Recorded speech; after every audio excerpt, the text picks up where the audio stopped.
안녕하세요. 수줍어하는 엔진 소리의 유성찬입니다. 오늘 소개해드릴 모델은 링컨 코세어 모델입니다. 저번에 소개시켜드렸던 에비에이터와 같은 외형을 가지고 있는 차량이고요.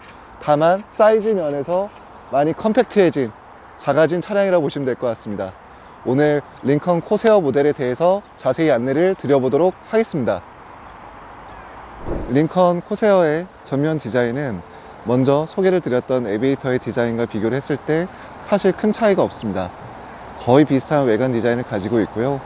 그리고 작아진 사이즈를 통해서 더욱 날렵해 보이고 이전에 느껴보실 수 없었던 좀 세련된 느낌, 그리고 좀 더 날카로워진 느낌을 동시에 받아보실 수가 있습니다. 전면 그릴 디자인이 미국에서 판매하는 블랙 레이블 디자인과 비교를 했을 때 저는 조금 아쉬운 부분이 있지만 전체적인 디자인과 더불어서 굉장히 좋은 모습을 보여주고 있고요. 링컨 코세어의 헤드램프, 안개등, 주간주행등, 그리고 리어 램프 같은 경우는 전부 다 LED가 채택이 되어 있습니다. 그래서 최근에 링컨 헤드램프, 이제 리어 램프라든지 이런 등들이 많이 좋아졌다는 얘기를 많이 주시는데 전부 다 LED가 들어가 있기 때문에 이제 시안적으로 또 이제 보시기에 굉장히 좋아진 것 같습니다. 링컨 코세어의 측면부 디자인입니다. 에비에이터와 마찬가지로 A필러부터 C필러까지 떨어지는 헤드라인이 굉장히 완만하게 떨어지는 모습을 보여주고 있고요. 다만 전체적으로 조금은 어떻게 보면 단조롭다는 디자인 느낌이 드실 수가 있는데 C필러 뒤쪽에 보여지는 이제 리어 스포일러 부분과 그리고 볼륨감 있는 후면 디자인이 차량의 디자인을 완성시켜주고 있습니다. 링컨 코세어의 후면부 디자인입니다. 에비에이터와 비슷하지만 조금 다른 디자인을 보여드리고 있고요. 길게 뻗어진 리어 램프 사이에는 이제 가운데 크롬바가 들어가 있어서 디자인적 포인트를 주고 있고, 이제 하단부에는 디퓨저 라인에 이제 은색으로 색상이 들어가 있기 때문에 전체적인 색상 조합이 이제 뭐 화이트, 블랙, 그리고 은색의 다양한 색상 조합이 들어가 있습니다. 그 듀얼 머플러 같은 경우는 좌우에서 모두 기능적으로 쓰실 수 있는 머플러가 탑재가 되어 있고요. 그리고 조금 아쉬운 부분이 이 후면 와이퍼 같은 경우에서 리어 스포일러가 길게 빠져 있다 보니까 그 안쪽으로 히든 방식으로 와이퍼가 들어갈 수 있음에도 불구하고 이제 일반 차량과 비슷한 위치에 와이퍼 날이 들어가 있다는 것은 좀 아쉬운 점이라고 생각을 합니다.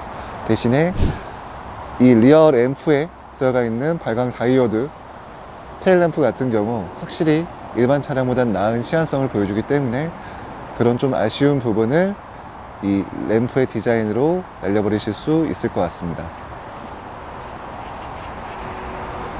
이제 차량 후면부의 측면 디자인 같은 경우 이제 리어 스포일러가 굉장히 길게 빠져 있다 보니까 다시 들어간 글라스도어 위쪽으로 뻗어지는 트렁크 라인이 S라인이라고 말씀드려도 될 정도로 굉장히 큰 볼륨감을 보여드리고 있습니다. 그리고 링컨 코세어는 그릴 안쪽에 액티브 그릴 셔터가 탑재가 되어 있는데요. 액티브 그릴 셔터의 경우에는 고속으로 주행을 하게 되면서 엔진이 온도가 가열이 되면 그릴 셔터를 개방을 해서 엔진 온도를 냉각시키고, 냉각시켜준 이후에는 그릴 셔터가 닫힘으로 인해서 주행 효율성을 올려주는 기능을 가지고 있습니다. 그 코세어의 이 차고 높이가 많이 높게 설정되어 있지 않다 보니까 일반적으로 차량을 탑승하고 내리기에 굉장히 편리하게 되어 있습니다. 그러니까 여성분들이 일반적으로 뭐 짧은 옷을 입고서 탑승을 하고 내리시기에도 적합하게끔 설정이 되어 있다고 보시면 될 것 같습니다. 링컨 코세어는 19인치 휠이 적용되어 있고요. 이제 타이어 폭은 225 그리고 5R 19인치의 사이즈를 보여드리고 있습니다. 휠 디자인은 뭐 앞서서 뭐 계속 비슷한 얘기를 계속 드리고 있는데 에비에이터와 비슷한, 특히 리저브 디자인과 비슷한 디자인의 휠을 보여드리고 있고요. 전반적으로 차량 디자인과 굉장히 어울리는 모습을 보여드리고 있습니다.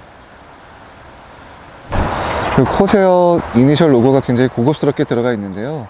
후면에는 이제 검정색의 매트한 소재와 더불어 그리고 이니셜 로고는 반짝이는 크롬 소재가 들어가 있어서 이 상반된 느낌과 더불어 굉장히 고급스러운 느낌을 보여드리고 있습니다.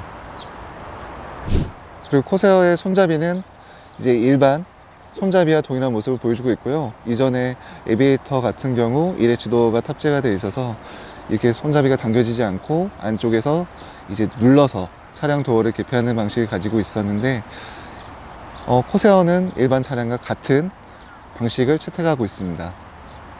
링컨 코세어의 트렁크는 기본적으로 어느 정도 일정 이상의 짐을 적재하실 수 있게끔 트렁크 공간이 설정이 되어 있고요. 그리고 보시게 되면 이 트렁크 공간 이 오른쪽 편에 L과 R로 된 버튼이 따로 있습니다.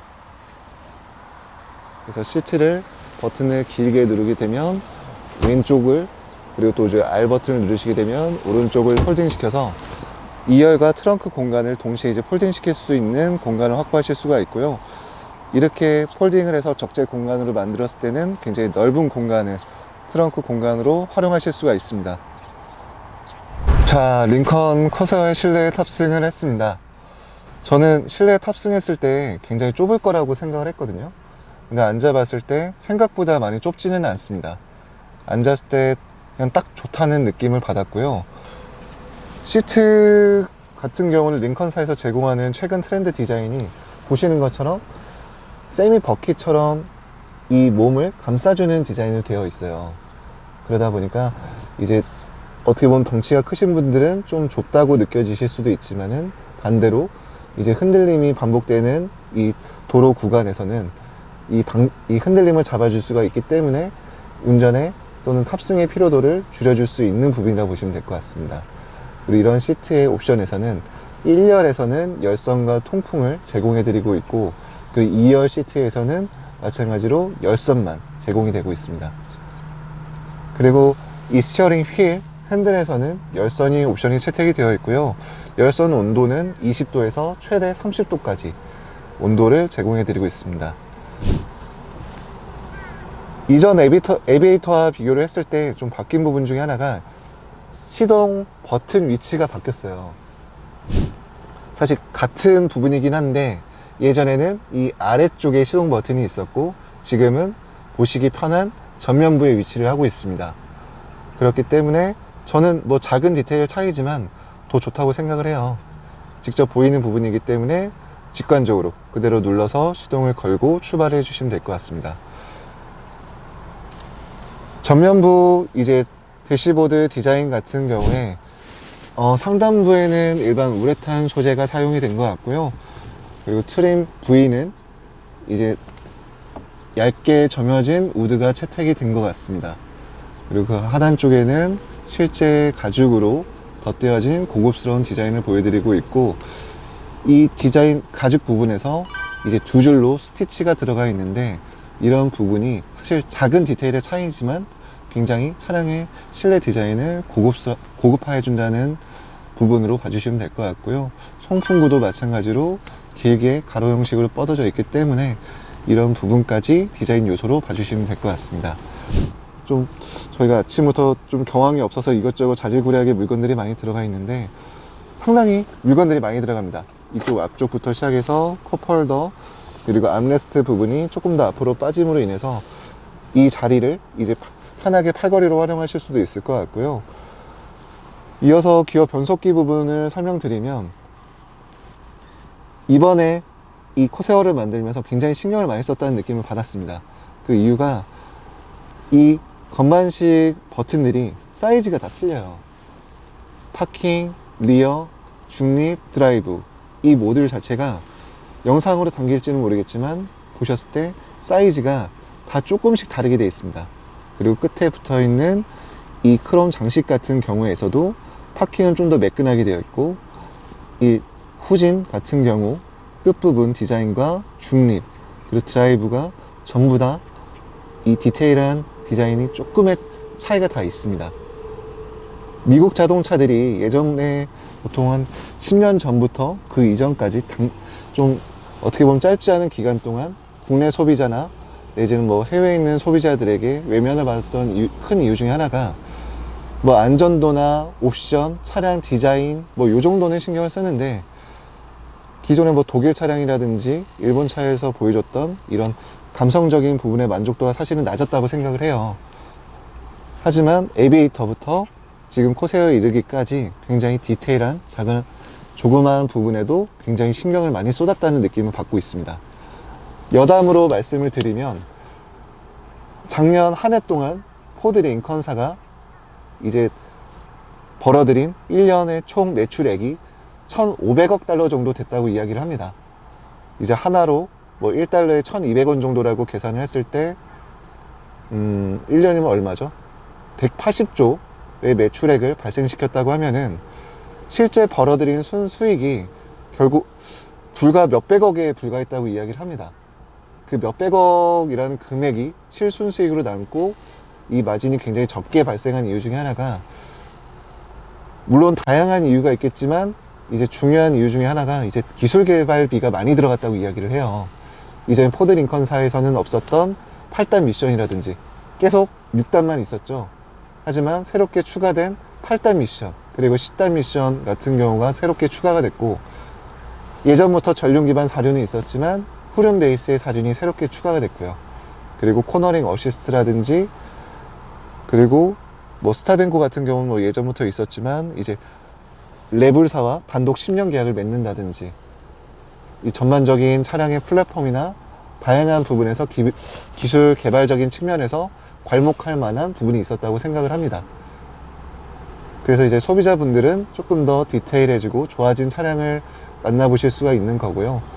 이제 포드 링컨사로서는 조금은 아쉽지만 작년 한 해 동안은 많은 이 매출 이익에 대비했을 때 순영업 이익은 굉장히 줄어든 부분을 보실 수가 있었습니다. 링컨 코세어의 시트 옵션 중 이제 특이한 부분 중에 하나가 이 시트 모양의 버튼이 추가됐다는 점인데요. 이 버튼을 눌렀을 때 이제 앞쪽 화면에서 이제 운전자 럼버 조정을 따로 하실 수 있게끔 세팅이 됩니다. 그래서 이 버튼을 쭉 길게 누르시게 되면 이 허리, 탑승해 계신 시트의 허리 부분의 요추 부분이 조절이 되고요. 플러스를 눌러서 앞쪽으로 나오게 만들고 마이너스를 눌러서 다시 들어가게끔 하는 기능을 이쪽 화면을 통해서 구현하실 수가 있습니다.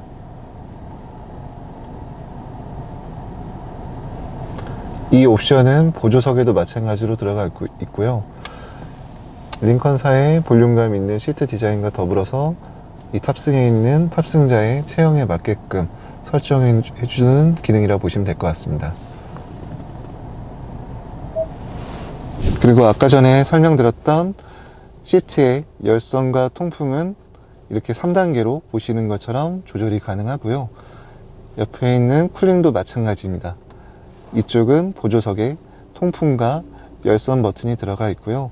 조작하기가 편하게끔 또 이제 직관적으로 그림으로 들어가 있다 보니까 옵션이 많이 들어간 차량들이 뭐 옵션 어디서 찾아서 하는지 모르겠다는 얘기를 많이 주시는데, 저희 차량은 보시는 대로 나와 있기 때문에 굉장히 편하게 이용하실 수가 있습니다. 위쪽에 있는 버튼들을 한번 보여드릴 텐데요. 이 버튼이 이제 자동 주차 버튼입니다. 버튼을 눌러주시고 방향 지시등을 사용해서 들어갈 위치를 검색해 주신 다음에 이제 주차를 이용하실 수가 있는데요. 개인적으로는 잘 이용하지는 않는 옵션입니다. 워낙 오래 걸리고 뭐 핸들을 꺾어준다고 하더라도 저는 아직까지는 제가 직접 하는 게 좀 편하더라고요. 그래서 개인적으로는 많이 사용하고는 있지 않은 옵션 중에 하나입니다. 그리고 자동 주차의 하단에 위치한 버튼은 눌러보시면 이제 운전자 보조 시스템들을 이 8인치 화면에서 동시에 보실 수가 있습니다. 맨 위에 오토 스타트 스탑, 그리고 오토 홀드, 트랙션 컨트롤 부분들이 지금 활성화되어 있는 부분을 보실 수가 있었고요. 추가 설정 버튼을 눌러서 크루즈 컨트롤, 차선 유지 시스템, 충돌 대비 보조, 후방 카메라, 다시 핸드폰처럼 이렇게 위로 올려서 사각지대, 후측방 경고, 후진 브레이크 보조, 에비에이터와 마찬가지로 후진 브레이크 보조도 마찬가지로 들어가 있습니다. 이 부분도 저희가 영상 촬영을 해서 한번 보여드리도록 하고요. 운전자 경고 시스템이라든지 이런 부분들을 전부 다 활성을 했기 때문에 주행 시에 조금 집중력이 흐트러지거나 낮아지는 부분들이 있어도 차량이 미리 알려주고 이런 사고를 미연에 예방할 수 있는 시스템이 다 들어가 있습니다. 맨 마지막에 버튼을 눌러보시게 되면 카메라 모양으로 되어 있는데요. 버튼을 눌러서 보시게 되면 전면 카메라와 그리고 360도 어라운드 뷰가 동시에 들어가 있습니다. 이제 화질은 에비에이터보다는 좀 떨어지는 것 같아요. 이 모니터 사이즈가 10.1인치에서 8인치로 작아졌음에도 불구하고 해상도나 이런 부분은 좀 더 낮아진 것 같습니다. 화면의 왼쪽 상단에 가로바가 세 줄로 되어 있는 버튼을 눌러보시게 되면은 이 버튼을 눌렀을 때 전방 카메라로만 화면을 보실 수가 있고, 다시 눌러서 맨 오른쪽에 있는 화면을 누르시게 되면 180도 뷰로 좀 더 와이드하게 측면까지 보실 수 있게끔 설정이 되어 있습니다. 다시 눌러서 해제를 하실 수가 있고요. 그리고 아까 전에 제가 주행을 하면서 레인 키핑 시스템, 그리고 어댑티브 크루즈, 코너링 어시스트 부분을 이 해당 이 HUD 부분에서 보실 수 있다고 말씀을 드렸는데요. 링컨사에서 제공하는 헤드업 디스플레이는 DLP 방식이 탑재가 되어 있다고 합니다. DLP 방식이 들어가 있는 부분이 굉장히 시한성이 좋다라고 이야기를 많이 드리고 있고요. 더불어서 선글라스를 끼고도 보실 수 있는 그 기술이라고 보통 얘기를 드리고 있습니다. 이 안에는 현재 시간, 그리고 온도, 그리고 지금 기어 변속기 상태, 그리고 키로수, 말씀드린 레인 키핑, 코너링, 그리고 어댑티브 크루즈를 앞쪽에서 지금 구동이 되고 있는지 유무를 확인하실 수가 있습니다. 코세어의 썬루프는 파노라마 타입으로 적용이 되어 있고요. 이쪽에 위치한 버튼을 통해서 블라인드만 따로 개방을 하실 수 있게끔 되어 있습니다. 이제 한번 눌렀을 때 이제 한 칸씩 열리게끔 설정이 되어 있고요. 다시 한번 눌렀을 때 뒤쪽 끝까지 개방되는 모습을 보실 수가 있습니다. 썬루프 사이즈가 차량 사이즈 대비했을 때 굉장히 크고 넓게 들어가 있다는 느낌을 받으실 수 있고요. 운전자석 쪽에서는 크게 체감하기 어려우실 수 있지만 뒤쪽에 앉은 이제 동승자들께서는 굉장히 좋은 개방감을 느껴보실 수가 있습니다. 또한 이제 솔라 틴티드 글라스가 채택이 되어 있기 때문에 외부로부터 유입되는 자외선을 90% 이상 차단해주는 역할을 가지고 있고요. 썬루프 글라스는 1열만 개방이 되게끔 설정이 되어 있습니다. 이 개방이 됐을 때 그 개방감 같은 경우도 굉장히 좋게 설정이 되어 있습니다. 지금 해당 다이얼은 드라이브 모드 변경 모드고요. 이 다이얼을 돌리게 되면 앞쪽 계기판에서 주행 모드를 변경하실 수가 있습니다.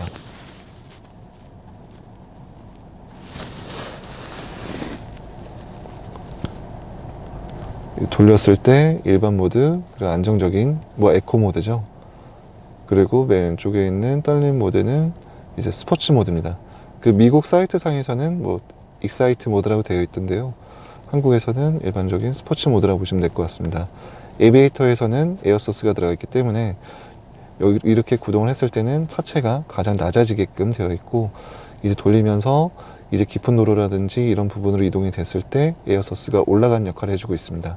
다만 이 코세어는 에어소스가 아니라 일반 소스가 들어있기 때문에 높이 구동이 변환이 되지는 않고요.